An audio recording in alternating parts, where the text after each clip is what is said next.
¿Cómo les va? Saludos para todos. El Chelsea acaba de ganar el Mundial de Clubes. Victoria clara, contundente, sólida, para muchos sorprendente. 3-0 contra el campeón de la Champions, el Paris Saint-Germain, el equipo del momento, el que mejor juega al fútbol. Todos los títulos que le hemos puesto, yo entre ellos, ha perdido 3-0 contra un Chelsea brillante. Sobre todo los primeros 45 minutos, que es donde se marcan los 3 goles y donde se marca la diferencia del partido. Después analizaremos qué pasa en el segundo tiempo y por qué no puede meterse y recuperar el Paris Saint-Germain, pero esos 3 goles del primer tiempo sentencian la final por completo. Lo más impresionante para mí, y ahora vamos a hablar de Palmer, de acciones de Nuno Méndez, de acciones individuales, colectivas, tácticas, es que sobre todo en el primer tiempo, y la gran explicación del resultado de la final pasa porque Maresca se comió a Luis Enrique.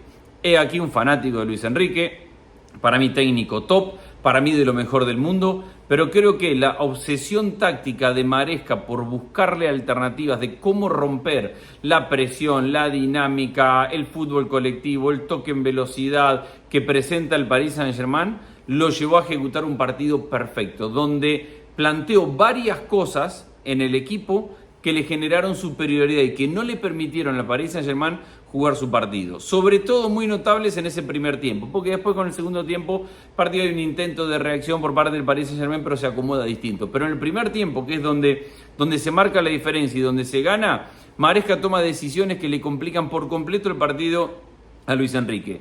Todos hablamos de Vitinha, de la temporada de Vitinha, de lo que juega Vitinha, de lo que hace jugar Vitinha, de cómo el equipo gira alrededor de Vitinha, de la movilidad de Vitinha. Bueno, lo que hizo Maresca fue mandar a marcar a Vitinha. Es así de sencillo. El equipo, cuando no tenía la pelota, defendía 4-4-2 o 4-4-1-1 con Enzo Fernández cerca de Vitinha.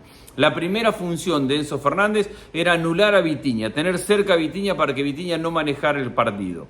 Esto cuando le tocaba defender, porque en general el Chelsea salió con una propuesta muy de ir, de apretar, de presionar, de incomodar y de llevar al Paris Saint-Germain a su propio juego, a tener que revolearla permanentemente y salir rápido de la pelota porque la presión del Chelsea se los comía. Pero esa presión tenía este tipo de explicaciones. Uno, Vitinha no pudo jugar porque lo tuvo encima Enzo, y si Vitinha se iba para el lateral para sacarlo a Enzo y para generar un espacio, allá iba Enzo y lo tenía cerca, y automáticamente a partir de eso le generaba una situación en la cual no podía marcar diferencia, no podía encontrar quién diera los primeros pasos y quién sacara la pelota construida desde el fondo.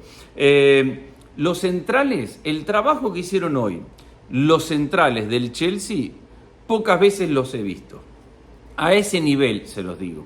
No solamente porque han estado muy correctos en la marca, no solamente porque físicamente han estado impecables en el cuerpo a cuerpo, en el choque, en enfrentar la dinámica, la gambeta, la velocidad que tienen los delanteros del Paris Saint-Germain, sino que hizo algo muy trabajado Maresca para el Chelsea. Permanentemente le dio la orden a sus centrales que salieran. Uno u otro o los dos, lo que va en contra de cualquier o muchas de las teorías futbolísticas. Los centrales son los que tienen que marcar la línea de fondo, los centrales son los que tienen que marcar la línea en la cual juegan los laterales, los centrales no pueden descubrir el espacio del medio, todo eso que ya conocemos de que se habla muchas veces. Bueno, en todo eso dio vuelta a la página Maresca y mandó a cualquiera de los dos centrales, a los dos, a que persiguieran la movilidad de los hombres de 3/4 de cancha para ataque del Paris Saint-Germain. ¿Por qué esto? Porque el Paris Saint-Germain no tiene un 9 de referencia. Ya sabemos mucho, Dembélé arranca esa posición y retrocede, muchas veces llegan los laterales ahí y Nuno Méndez o Hakimi aparecen, João Pedro aparece por ahí, Fabián Ruiz aparece por ahí para jugar de semicentro delantero de media punta. Entonces, como sabía que iba a tener a dos centrales para ese espacio y que iban a quedarse simplemente cuidando el espacio, lo que hizo fue mandarlos todo el tiempo a que acompañaran los retrocesos de Dembélé, las apariciones de Fabián Ruiz, la llegada de João Neves, y los centrales salían y salían y salían. De hecho, el 2-0 de Palmer, que viene de la pelota larga defensivamente, la pelota sale desde una posición de volante, pero el que la saca es Colwill, porque había estado adelantado persiguiendo a uno de los jugadores que llegaban por parte del Paris Saint-Germain. Me pareció impresionante ese trabajo porque, uno, implica asumir riesgos, dos, implica otro trabajo que venía desde la banda, y era el de Neto. Neto jugó para correr a Hakimi. Y era difícil que Neto y Cucurella coordinaran muy bien, porque ya sabemos, Hakimi va por dentro, Hakimi va por fuera, en qué momento se cambia de posición con Doué, que arrancaba por aquella banda. Es realmente complicado marcar la dinámica, por más que retrocedas, quién va por dentro. En el momento en el que Hakimi va hacia adentro, quién se queda con el que va adentro. En el momento que retrocede Doué, que Hakimi te ataca ese espacio, quién va con uno y quién va con otro. Pero lo hizo, y lo hizo muy bien. Neto retrocedía, incluso si era necesario Cucurella cerraba un poquito su línea para cubrir carril interior. Por momentos, si se quedaban los dos centrales, hasta parecía una línea de 5, aunque técnicamente no lo era. Y de esta manera podían cubrir el espacio de los centrales que salían hacia adelante. Todo ese trabajo me pareció brillante y no me pareció menor, y me pareció que marcó una diferencia total y absoluta, porque primero el Chelsea fue y lo presionó y lo ahogó y lo obligó a dividir la pelota. Segundo, obligó a que no la juegue Vitinha, el jugador que marca los ritmos del partido. Tercero, le sacó permanentemente a los jugadores, a los defensas centrales, para que no encontrara espacio entre líneas como para poder marcar diferencia. Lo metió a Reece James a jugar en el mediocampo para tener un poco más de presencia, por esto que decíamos recién. El Paris Saint-Germain te juega más desde la mitad de la cancha, y Reece James, lateral, que juega muchas veces de volante, ha jugado un partidazo mientras aguantó con el físico y le dio presencia, le dio recuperación, le dio pierna. Y después, obviamente, un Cole Palmer brillante, acompañado de buenos movimientos, porque Cole Palmer llega a definir en los 2 goles porque tiene jugadores, compañeros, que le van abriendo carriles, que le van marcando una diagonal, un pique por la espalda para llevarse una marca, y para que Palmer, en vez de dar un pase, encare hacia el medio y termine definiendo, y con eso el partido se ponía 2-0. Brillante 2-0, brillante partido, repito, sobre todo en el primer tiempo, con esto que decía recién, con el trabajo, con todos estos pequeños movimientos de Maresca, que repito, fue muy superior a Luis Enrique a la hora de encontrar soluciones a lo que Luis Enrique le proponía. Porque al final de cuentas obligó a que Luis Enrique y su equipo no pudiera presionar arriba, no pudiera recuperar rápido la pelota en campo rival. Si salía desde el fondo, automáticamente tenía un sistema para salir y jugar largo. No trataba de tocar, no trataba de evolucionar mucho si había una presión intensa por parte del Paris Saint-Germain. Y eso fue quitándole ritmo al equipo de Luis Enrique, quitándole confianza, quitándole seguridad. Lo fue abriendo. El segundo gol, el primero es el de la pelota larga, el segundo o el tercero es el que viene a partir de Palmer recibiendo el tercero, que es el que no mete Palmer. Palmer recibe entre líneas de un equipo que está totalmente abierto, porque los delanteros están presionando, tratan de acompañar pero llegan tarde los volantes, los defensores se quedan más lejos, Palmer la recibe solo entre los volantes y los defensores, con tanto espacio y tanta línea que tienen capacidad de recibir, de darse vuelta, de enganchar, de llevar la pelota para que termine definiendo Joao Pedro, pero recibe con mucho espacio, porque en ese momento del partido, ya cuando se acababa el primer tiempo, minuto 43, ya el Paris Saint-Germain estaba totalmente abierto, porque algunos iban por la de presionar, otros por la tratar de aguantar desde la mitad de la cancha, y los defensores estaban entre que no podían mantener el equipo corto y que tenían muchos problemas con eso. Por eso, digo, fue brillante ese primer tiempo del Chelsea como para ganar el partido, para sentenciar el partido. Sí, después cuando arrancamos el segundo tiempo viene el intento propio del Paris Saint-Germain, tiene más la pelota, se acerca, genera alguna situación. Sánchez tiene un gran partido. Para ganarle un gran equipo tenés que tener un arquero que tenga un gran partido. Robert Sánchez ha tapado 2, 3 o 4 pelotas realmente buenas. No sé, no me animo a decir que ganó porque Sánchez fue... Creo que los méritos pasaron por otro lado, pero en algún momento contra un equipo como el Paris Saint-Germain, y para dejarlo en 0, ibas a necesitar un arquero que tapara 2 o 3 pelotas. Y básicamente ha parado 3 o 4 pelotas que han sido realmente importantes. Estoy viendo las estadísticas. 56% de posesión de control para el Paris Saint-Germain, que ha completado el doble de los pases, y que tardaron bastante parecido. Chelsea tardaba 32 segundos en recuperar la pelota, tardó 33 el Paris Saint-Germain, en eso fue bastante parecido. Sánchez, importante para mantener al equipo con una diferencia de 3-0, y eso fue diluyendo la posibilidad del Paris Saint-Germain de meterse en el partido. En el medio hay un posible penal, a mí me parece que lo tiran de la camiseta Joao Pedro. En el medio hay pierna fuerte, el partido levanta temperatura, me parece propio de una final. Varios puntos para decir. Me parece realmente muy mal lo de Luis Enrique en el final. Yo soy fanático no sé la palabra fanático, me gusta mucho Luis Enrique como entrenador y me gusta mucho el mensaje que transmite muchas veces hablando del trabajo, del nivel de juego, el entender que todos salen para competir, pero que no termina haciendo sus análisis o es un enemigo del análisis de que el que gana hace todo bien, el que pierde es un desastre. Entonces, a mí me parece muy coherente en ese aspecto Luis Enrique, me gusta mucho el discurso que transmite del trabajo y de lo que tiene que ver con su función, preparar a su equipo para ganar.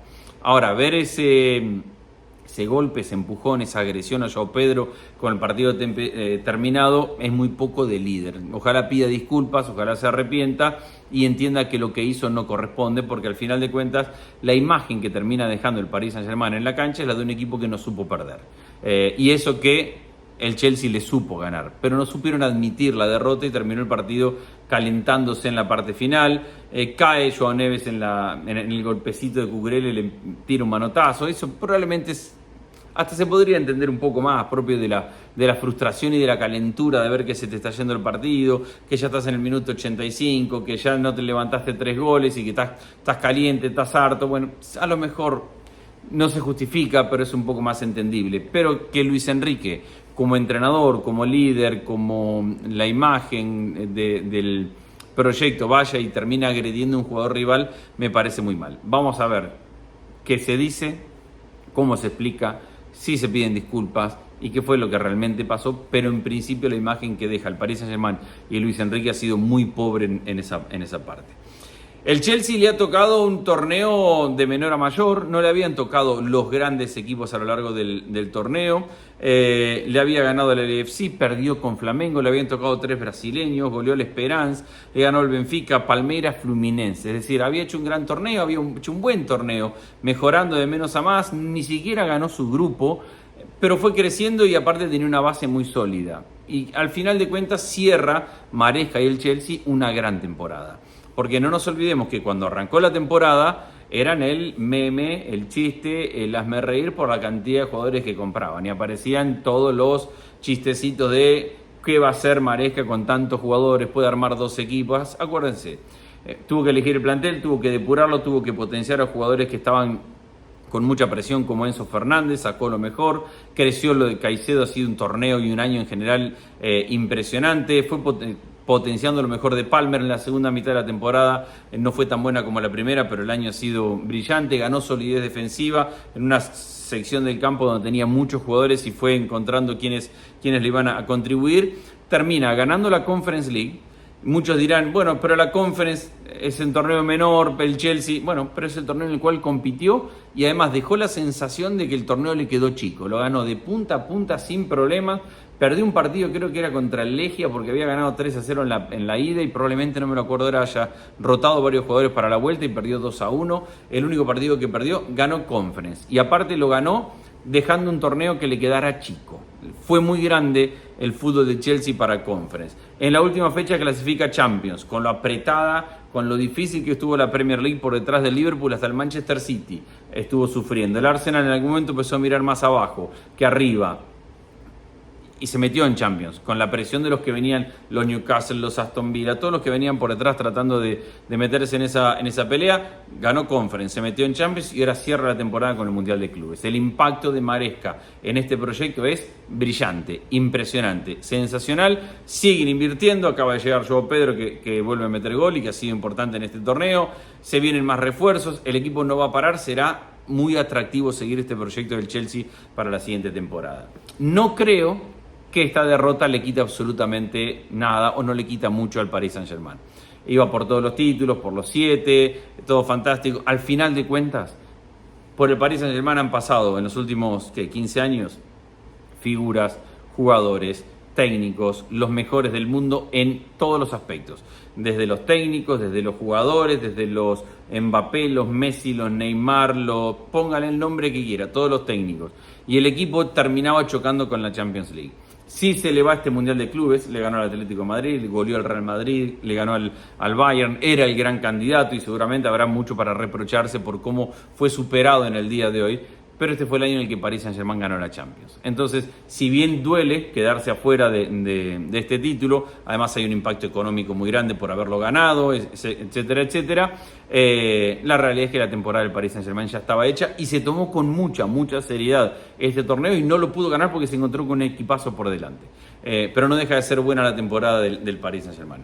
Hoy, impresionante Chelsea. Felicitaciones Chelsea, felicitaciones a todos los hinchas del Chelsea. No lo ganó ni desde la inferioridad, ni desde aguantar y contragolpear, ni desde aprovechar alguna situación y tratar de defenderla. Lo ganó por ir a presionar, por ser mejor, por encontrar claves y puntos tácticos donde podía marcar diferencia sobre Luis Enrique, y porque además cuando el partido se calentó y se puso áspero y se puso bravo, también tuvo personalidad para jugar esa parte difícil. Así que brillante y un gran campeón el Chelsea de este primer gran mundial de clubes, del cual tenemos tiempo para hablar, pero todos debemos coincidir, ha sido un éxito total y rotundo hoy con el MetLife lleno, repleto, de dos equipos que no son los más taquilleros en el mundo y mucho menos en Estados Unidos, pero ahí está el MetLife repleto para celebrar la victoria del Chelsea.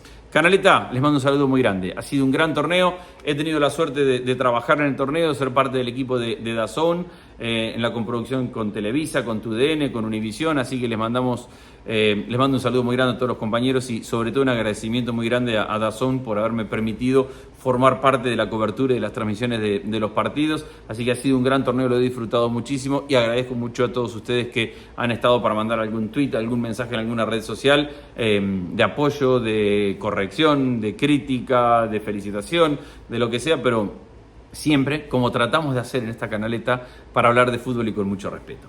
Seguiremos hablando de fútbol. Saludos, canaleta.